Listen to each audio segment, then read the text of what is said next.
ഗ്രന്ഥങ്ങളിൽ എഴുതിയിട്ടുണ്ട്, അഥവാ മനുഷ്യർ മൗനമായിരിക്കാൻ ശീലിച്ചാൽ ഉണ്ടാകുന്ന പ്രശ്നങ്ങൾ ഭൂരിഭാഗവും ഒഴിഞ്ഞുപോകുന്നതാണെന്ന്. അത് സത്യമാണ്. മൗനത്തിന് വലിയ ശക്തിയുണ്ട്, വളരെ ബലമുണ്ട്. പക്ഷേ ആ ബലം ഉചിതമായ സമയം വരുമ്പോൾ മാത്രം ഉപയോഗിക്കുവാനുള്ള ഒന്നാണ്. സദാ മൗനമായിരിക്കുന്നത് ശരിയാണോ? അല്ല. ഇതിഹാസം പറയുന്നത് ഇതാണ്: പ്രപഞ്ചത്തിൽ വിപത്തുകൾ അധികം ഉണ്ടാകുന്നത് കൊണ്ട് സമയം വരുമ്പോൾ മനുഷ്യർ ചെയ്യേണ്ടതൊന്നും ചെയ്യുന്നില്ല. മൗനമായിരിക്കുക. മൗനമായിരിക്കുന്നത് ഒരു ആയുധമാണ്. എന്നാൽ അത് ശരിയായ സമയത്ത് ഉപയോഗിക്കേണ്ടതും ആവശ്യമാണ്. അകാരണമായി മൗനമായിരുന്നാൽ അത് നന്മയ്ക്ക് പകരം തിന്മയായിരിക്കും ഉണ്ടാക്കുന്നത്.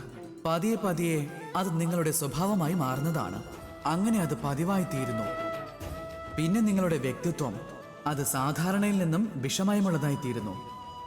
നമ്മുടെ ശബ്ദം ആവശ്യമുള്ളപ്പോൾ നല്ലതിനായി ഉപയോഗിക്കൂ. ശബ്ദത്തെ എങ്ങനെ ഒതുക്കി വയ്ക്കണം, എപ്പോൾ മൗനമായിരിക്കേണ്ടതില്ല, ഇതൊക്കെ അറിയുന്നതിലും മഹത്വപൂർണം ഇതറിയുന്നതാണ്. അതിനെ എപ്പോൾ ഉപേക്ഷിക്കണമെന്ന്. രാധേ രാധേ.